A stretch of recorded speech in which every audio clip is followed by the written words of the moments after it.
Olá, eu sou a Flávia Martelli e está começando mais um Minuto Saúde. Nesse espaço, nós vamos falar de forma simples, direta e responsável sobre saúde, qualidade de vida e prevenção. E hoje nós vamos bater um papo com o médico geriatra, Dr. Fernando Diogo Blaut. Dr. Fernando, muito obrigada por participar, aceitar nosso convite aqui no Minuto Saúde. Obrigado vocês pelo convite. É uma honra poder estar aqui colaborando com essa iniciativa. E o tema de hoje eu considero extremamente importante. Nós temos aí uma população envelhecendo, né, doutor? Não somos aí um país tão jovem assim, e tratar do envelhecimento hoje é extremamente importante. E aí a gente sempre pergunta, já vou lhe fazer essa pergunta logo de cara, né? Quais os desafios aí enfrentados por essa população que hoje envelhece e aí temos aí uma população aí pela frente também, né? Bom, é isso mesmo. Como você mesma mencionou, né, eu acho importante ressaltar que o tema de envelhecimento é um tema pertinente a todos nós, na verdade.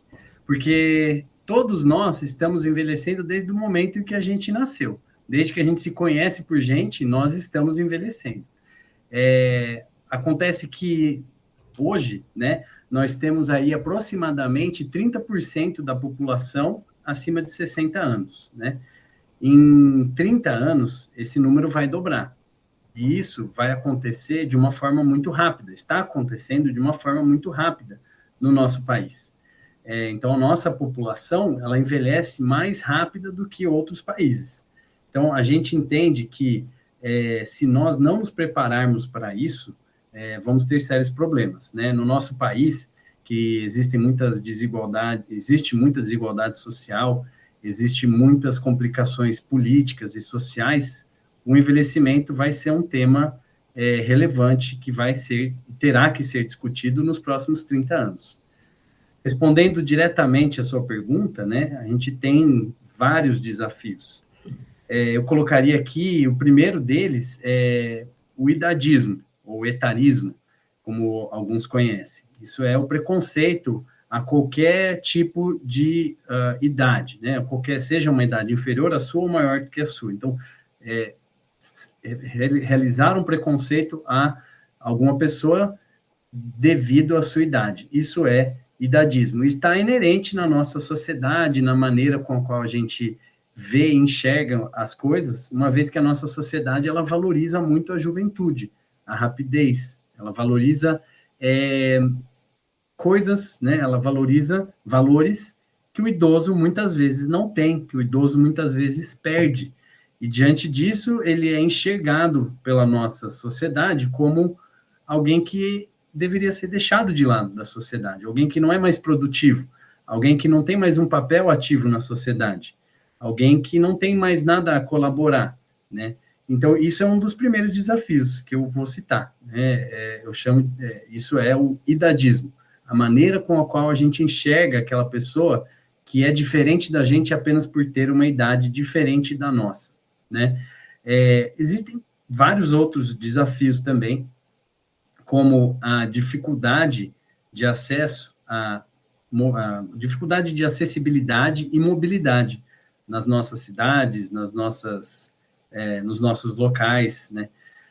Então, queira ou não, ainda temos uma sociedade pouco acessível aos pacientes, às pessoas idosas, né? Muitas vezes, dar como exemplo aí, vamos supor, para atravessar a rua, né? Você tem aquele sinal de pedestre que muitas vezes ele é rápido, porque ele ainda temos ruas, avenidas que priorizam o carro e não o pedestre. Então, pensando que daqui a 30 anos, 60% para mais dos pedestres vão ser pessoas acima de 60 anos, vão ser pessoas que caminham mais devagar. Como que é pegar um transporte público? Como que é essa subida, o degrau para subir no ônibus? Como que vai ser a questão financeira, né? Uma vez que muitos desses são isentos de pagar o transporte público. Quem que vai conseguir pagar por essa conta? Então, aí entra também políticas públicas que geram dificuldades no envelhecimento, né? Estamos entrando numa era cada vez mais digital, numa era cada vez mais rápida, onde há uma necessidade de manter o aprendizado contínuo, onde há uma necessidade de manter aí em ponta, né, para quem quiser estar à frente do mercado, até mesmo da sociedade, é necessário estar conectado com os meios digitais. E os idosos não têm feito parte dessa inclusão digital. Então, a gente diz, né, que a população idosa sofre, infelizmente, uma exclusão digital. Isso também é uma dificuldade no envelhecimento. A solidão, isolamento social também pode ser citado aí, porque são pessoas que ficam, muitas vezes perdem seus familiares, e cada vez mais famílias que não têm, que reduziram os números de filhos, né, ou até mesmo que não tiveram filhos, optaram por não ter filhos. Então, cada vez mais nós vamos ver idosos com pouco apoio social. Existe ainda, infelizmente, também violência, maus tratos na pessoa idosa, e que acontece com mais frequência do que a gente gostaria, infelizmente. Na verdade, se a gente fosse falar de envelhecimento, a gente precisaria aqui de muitos programas, né? Porque é isso que você falou, resumindo, né? Se é possível resumir, vivemos aí muitos desafios pela frente, uma população que envelhece sem as políticas públicas necessárias para isso, e sem uma sociedade que compreende o homem velho, né, vamos dizer assim, né, a velhice e o próprio envelhecimento, Sim. né. Falando da medicina, né, propriamente dita, né, da sua área, que é a geriatria, ela teve um grande avanço, eu vejo aí, para o apoio desse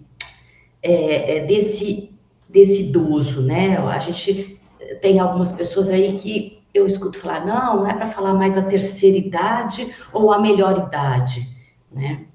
Então a gente sempre fica aí sem saber, né, exatamente isso, né? Então o que é, né? É o idoso, eu posso falar o velho, eu posso falar a terceira idade, a melhor idade, seja como for, que é a sua área de atuação, né, na medicina, né? A linguagem que a gente usa para se referir à pessoa idosa ainda também sofre, carrega o peso do idadismo, do preconceito, né? Então, infelizmente, a gente vê que velho é um adjetivo e não um substantivo.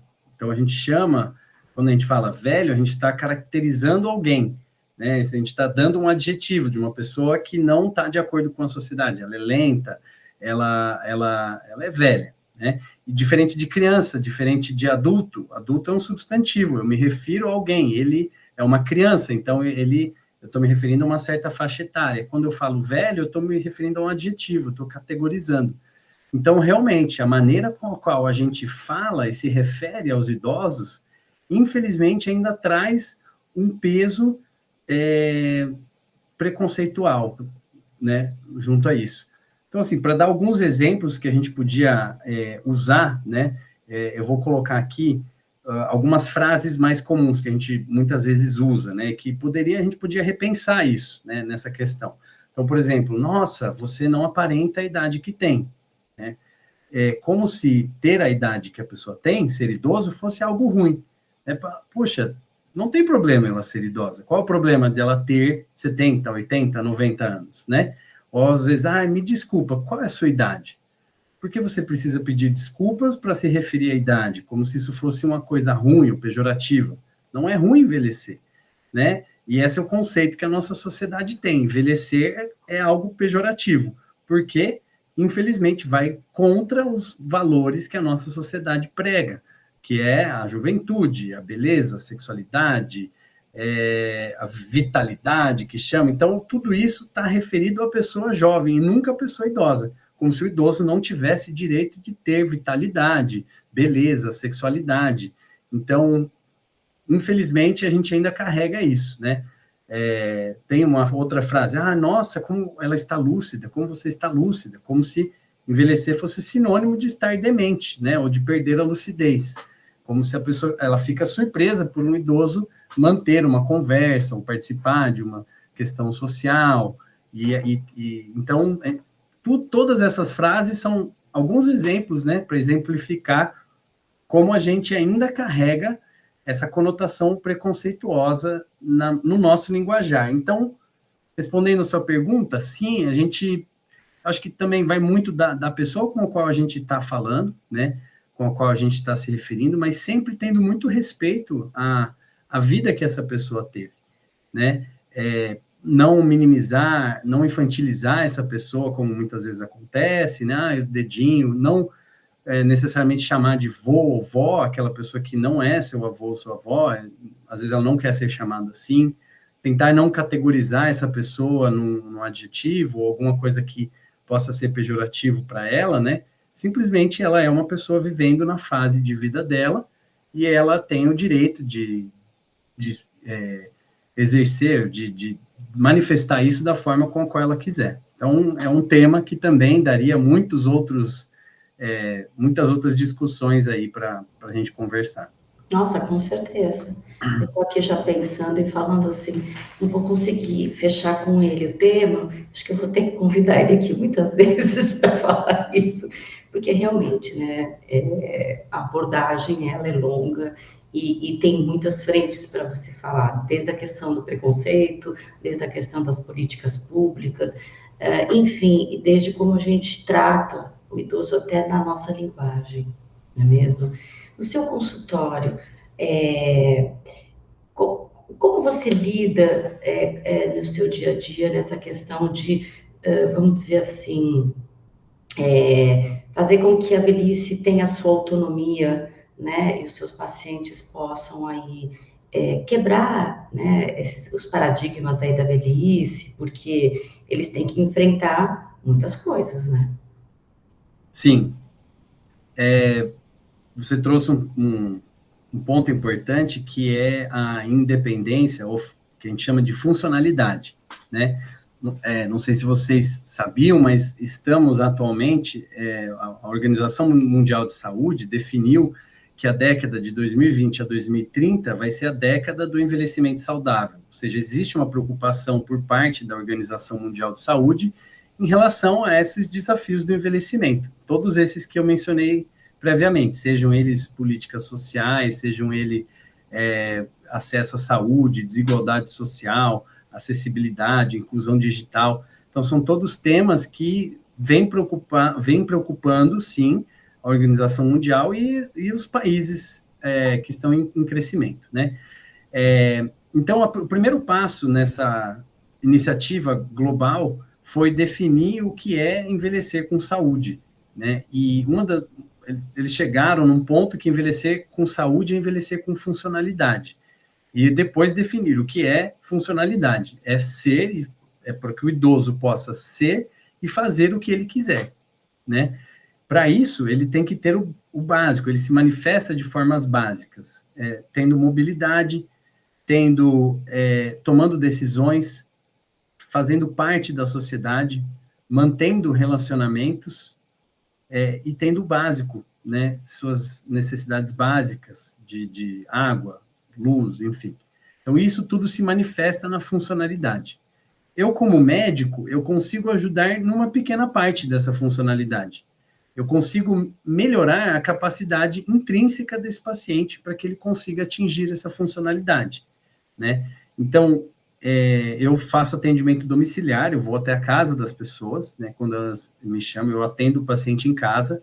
Ali eu consigo já definir, né, com qual é a rede de apoio que esse paciente tem, se tem cuidadores, se não tem, como que é o ambiente desse paciente, minimizar todos os riscos que possam interferir na saúde e no envelhecimento dessa pessoa, daqui adiante.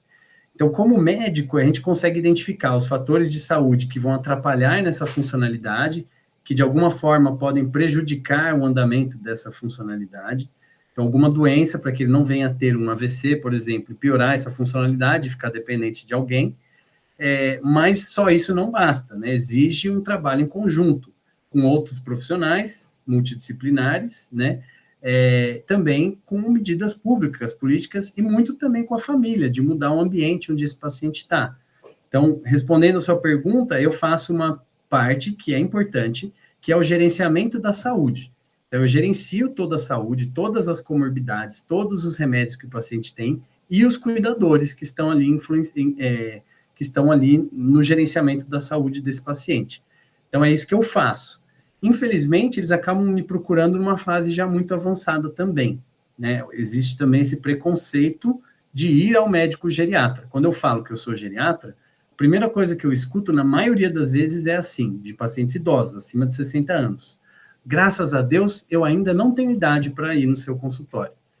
Então, de novo, um próprio preconceito que a pessoa tem de se denominar idosa e de procurar no geriatra. Infelizmente, eles acabam procurando quando tem muitas comorbidades instaladas e já não há muito que pode ser feito para restaurar essa funcionalidade. Então, o ideal seria que a gente procurasse cada vez antes para a gente realmente manter uma boa funcionalidade até o máximo do envelhecimento, né? Então, infelizmente, acaba sendo isso. Então, mas é esse o meu trabalho um pouco, de gerenciar, cuidar dos cuidadores, cuidar do ambiente e cuidar das comorbidades, fazer esse gerenciamento de medicamentos e comorbidades para que ele mantenha essa funcionalidade e, às vezes, até recupere funcionalidade. Doutor, e para fechar, se é que a gente vai conseguir fechar, porque eu já estou te chamando aqui para os outros programas sobre envelhecimento, né? Bom, primeiro você disse assim, né? A pessoa deve procurar, né, essa autonomia antes que você fique debilitado, né? Então, assim, procurar um médico para você buscar aí os recursos que a medicina hoje tem, antes dos 60, eu acho que até, né? Não precisa chegar aos 60, né?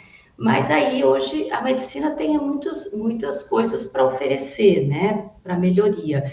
Mas dizendo assim, para a gente fechar, né? O que você diria, pensando aí num idoso que ele tenha todas as condições de saúde, né? Que também não são todos que têm, né?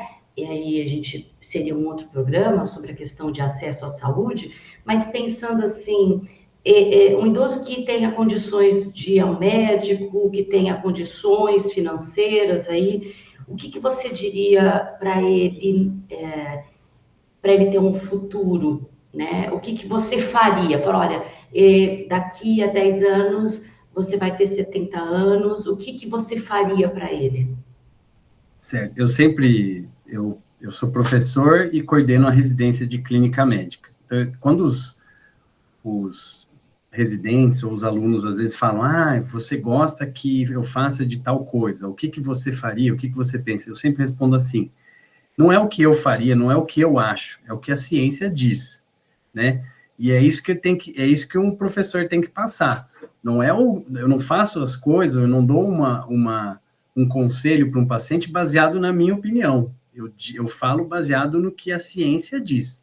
Então, hoje, esse é um estudo, uma área de estudo amplamente avançada, uma área de estudo amplamente buscada. Porque, como vimos, a população está envelhecendo muito e as metodologias de estudo, elas têm trazido aí essa questão da prevenção do envelhecimento, né? A Associação Americana de Cardiologia, ela traz um conjunto de estudos de coorte, de longo prazo, e tentaram tornar isso mais acessível à população, né? Então, quais seriam, assim, tentaram dividir em 8 componentes, né? Então, quais são os 8 componentes que você deve ter na sua vida, que vai te ajudar a ter um envelhecimento mais saudável, para você evitar de ter riscos cardiovasculares, mas também ter qualidade de vida, né? Então, ele traz especificamente sobre a área da saúde, né? 8 componentes essenciais para um envelhecimento mais saudável em termos de saúde. Então, ele coloca alimentação, uma dieta saudável, né? Participação em atividade física, evitar o tabaco, então evitar a nicotina como um todo, isso inclui aí os vaporizadores eletrônicos, cigarros eletrônicos, outros tipos de nicotina, né? Ter um sono saudável, então dormir de forma adequada, e não necessariamente é um horário fixo para cada um, né? Mas sim saudável, onde você descansa. Cuidar do seu peso, então não ficar acima do peso e nem em sobrepeso em termos de massa muscular, é importante. Controlar os lipídios no sangue, que seja o colesterol, controlar a glicose, que seria o controle da diabetes, e controle da pressão, que seria a hipertensão arterial. Então, juntando esses 8 fatores de risco, são os 8 fatores de risco mais determinantes para doenças, tanto cardiovasculares quanto oncológicas, que são as duas que mais matam hoje em dia. Esse é o começo, né? Então, esse é o começo da saúde. Ainda tem todas aquelas outras questões que a gente falou, sociais e ambientais, enfim. Então, para quem quer um pouco mais sobre esse tema, existem também, que também tem saído muito na mídia, né? A questão do envelhecimento até os 100, a questão das zonas azuis, onde ele coloca algumas propostas de qual seria um estilo de vida mais saudável, além da parte médica, né? Que também é muito interessante, também daria uma outra podcast, uma outra reunião para a gente falar sobre isso. Doutor Fernando, muito obrigada. Acho que o tempo foi curto, mas foi muito produtivo. Eu acho que a prevenção sempre é o melhor caminho, né? E pensar e refletir sobre muitas coisas que foram colocadas aqui. Nós vamos voltar outra vez para a gente conversar sobre isso. Com certeza, é um tema que me engaja, eu gosto muito de conversar como isso, porque eu me sinto realmente numa missão de acordar as pessoas para esse tema tão relevante, né, na sociedade. Muito obrigada, doutor. Obrigado você. O Minuto Saúde fica por aqui, até a próxima. Tchau.